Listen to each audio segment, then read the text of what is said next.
आता काल राणीताई आल्या होत्या म्हणून आमच्या इथं ना 6 वाजताच त्यांना एस टी असते, 6:30 वाजता. मग सकाळ सकाळ उठल्यावर ना इतकं उदास वातावरण होतं. हे बघा 4 वाजता पण असंच होतं. आम्ही दोघी माहिले की नुकतंच झोपेतून उठलेलं होतं. तर तुम्हाला चेहऱ्यावरून तर कळलंच असेल.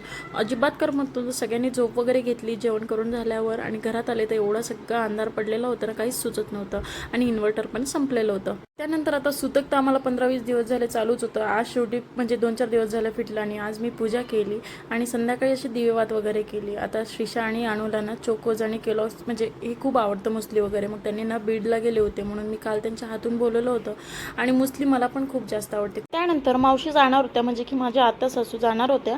तर मग त्यांना चहा वगैरे मी म्हणजे दिला, सगळ्यांना चहा वगैरे केला. आता तोवर लाईट होती आणि नंतर पुन्हा इन्व्हर्टर डाऊन झालं, पुन्हा लाईट गेली, असं चालू होतं. मग ते पण उठले, त्यांना पण ग्रीन टी दिलं, मी स्वतः पण ग्रीन टी घेतलं आणि श्रीषाचं इथं वेगळंच काही चाललेलं होतं. कापड घेत होती आणि पुसत होती. बघा तिचे नाटकं किती चाललेले होते, मला काही कळतच नाही. बघा इतके आली आणि आई मी फ्रीज पुसते, आई मी बघ कशी फ्रीज पुसते, असं चाललेलं होतं तिचं. आणि नंतर मग ना आमच्या घरात बेंडकोळी पण आली होती. हे बघा गादीवर आली होती, मला काढायला खूप भीती वाटत होती आणि श्रीषा पण खूप भेट होती. शेवटी फायनली तिला मी बाहेर काढली कशी तरी.